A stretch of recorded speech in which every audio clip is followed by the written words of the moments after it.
Because here's the thing. People move their eyes in all different directions as you talk to them, don't they? Have you ever wondered what they're doing?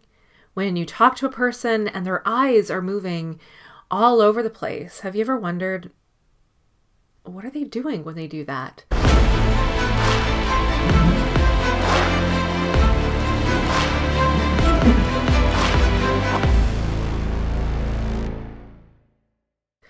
Well, the reason that they're doing that is because they're actually doing things inside their head.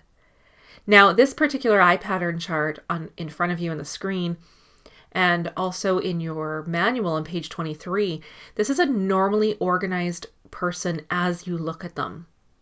So normally organized, that doesn't mean that someone who is not this way is abnormal. It means that this is normally organized, and anyone who is not this will be completely reversed.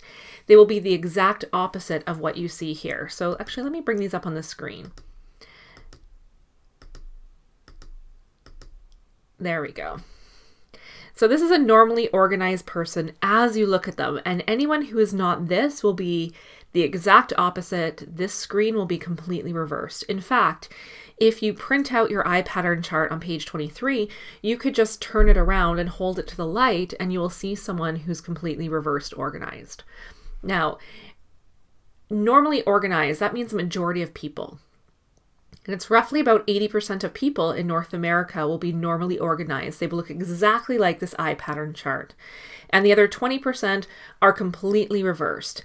Now, in my experience working with eye patterns over the years, is everyone is either exactly this way, what you're seeing in front of you, or 100% the opposite.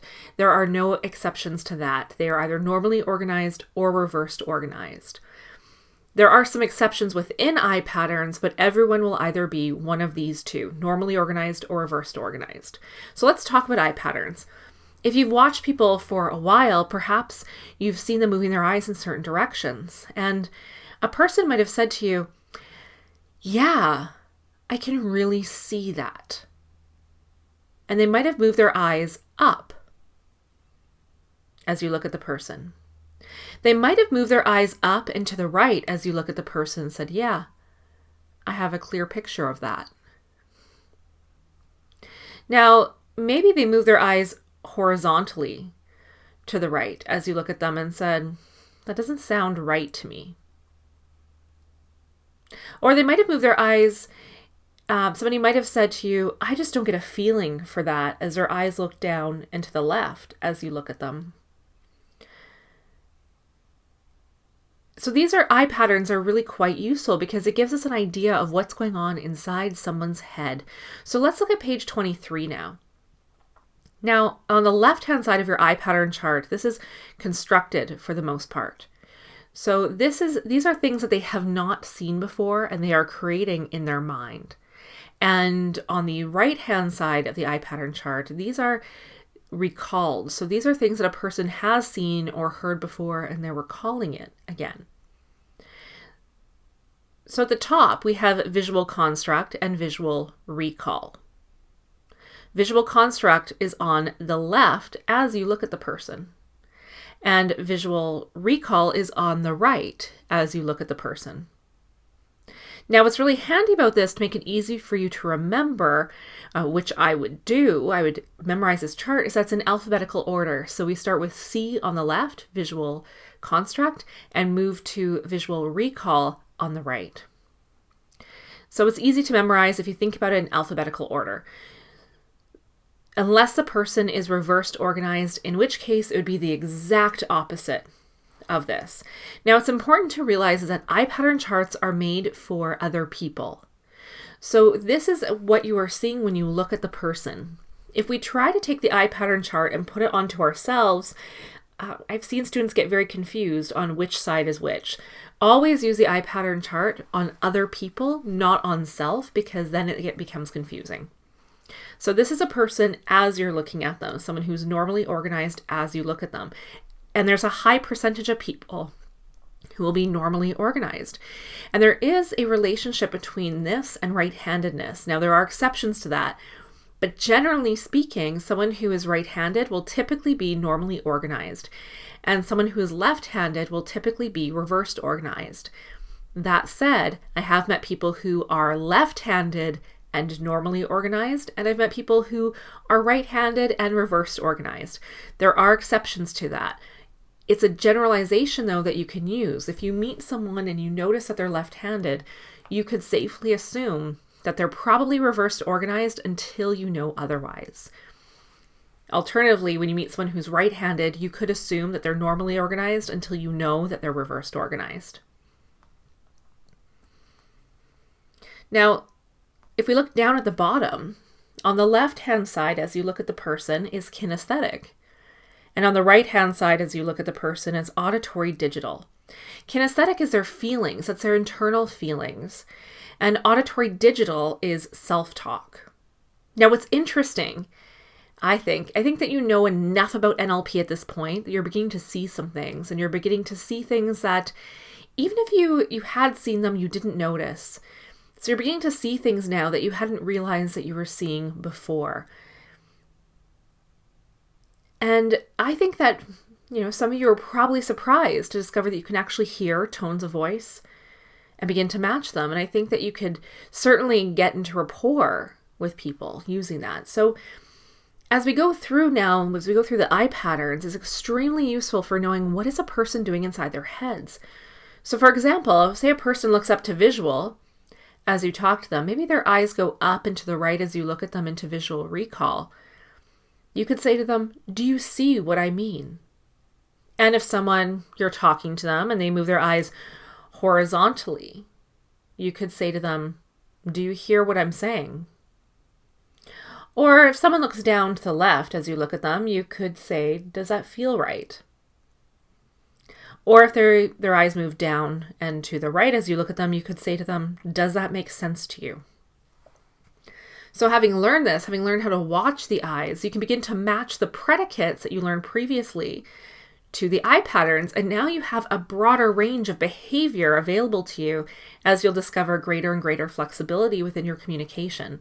As you grow in flexibility and capability of using these eye patterns and predicates and the new sensory awareness you have from sensory acuity, so you've learned how to pay attention to skin color and tonus and symmetry of the facial muscles, watch the breathing rate and location, the pupils, the eye focus, pupil dilation, listening to the tone of voice, noticing the predicates. Now you can simply stir this into the pot too and add in eye patterns. Paying attention to their eye patterns and noticing exactly what they're doing. You can begin to notice that when a person moves their eyes in a certain direction, what they're doing inside their heads. Now, I even ask people when they look up and to the right as I look at them, I'll say, "Did you just have a picture? Did you just see something in your mind?" And they'll go, "Yes. How did you know?" And in fact, you knew that because you're watching their eye patterns. So some people move their eyes very slowly. So they may do something like this. Some people move their eyes very quickly. Some people will have very broad eye patterns where you'll actually see their head move in relation to the eye patterns. And other people have very small eye pattern movements where it'll be quite subtle and you really have to pay attention in order to catch it.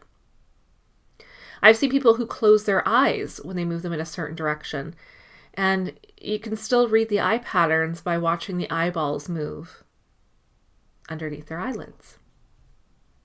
So if someone does close their eyes, it doesn't mean that you can't read their eye patterns. In fact, I know of an NLP practitioner who can read eye patterns from the back of people's heads simply by the micro muscle movements in their scalp. And I think that's really incredible sensory acuity. Now, I'm not sure that you can do that yet, but he does, and he can calibrate the micro muscle movements in the back of their head. And I think that's just exquisite sensory acuity. So as you begin to pay attention to eye patterns, notice that usually eye patterns occur when someone's constructing or recalling something in terms of bringing up a memory. Now, there's one other thing when it comes to bringing up a memory. If the memory is sort of easy to remember, if it's something that had just happened, the information might be too easily accessible for them to have to use eye patterns. So if you ask them, for example, "What did you have for breakfast this morning?" you might notice that they just defocus their eyes to find the information because it's as though it's right here. It's right in front of them. They don't have to search for the information.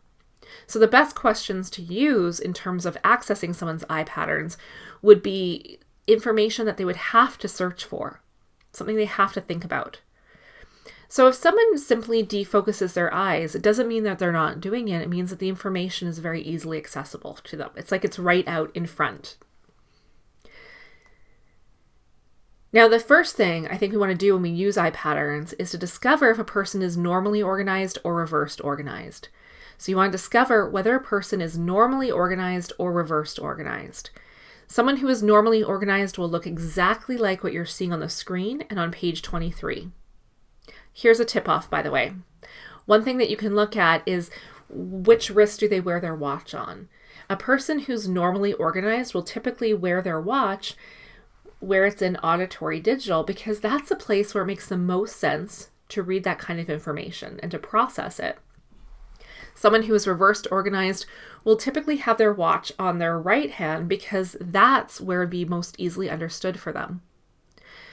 Of course, there are exceptions to that as well. Tad was in Honolulu staying at a hotel, and he met a man there who was a bouncer, and he had his watch on his right wrist. And so Tad said to him, "Oh, you're left-handed, aren't you?" And the guy said, "Actually, no, I'm right-handed, but I wear my watch on my right wrist so that people don't see it coming when I sucker punch them." So although it might not be a rule for everybody, it is a good generalization to use that if someone's wearing a watch, you can often tell their eye patterns by looking at where they wear their watch. Now, the quickest way to find out if a person is normally organized or reversed organized is to ask them some questions. And we've laid out some questions for you that are very easy to follow and easy to ask, and they're on page 24. So why don't you turn to page 24 in your manual now, and we'll resume in the next video.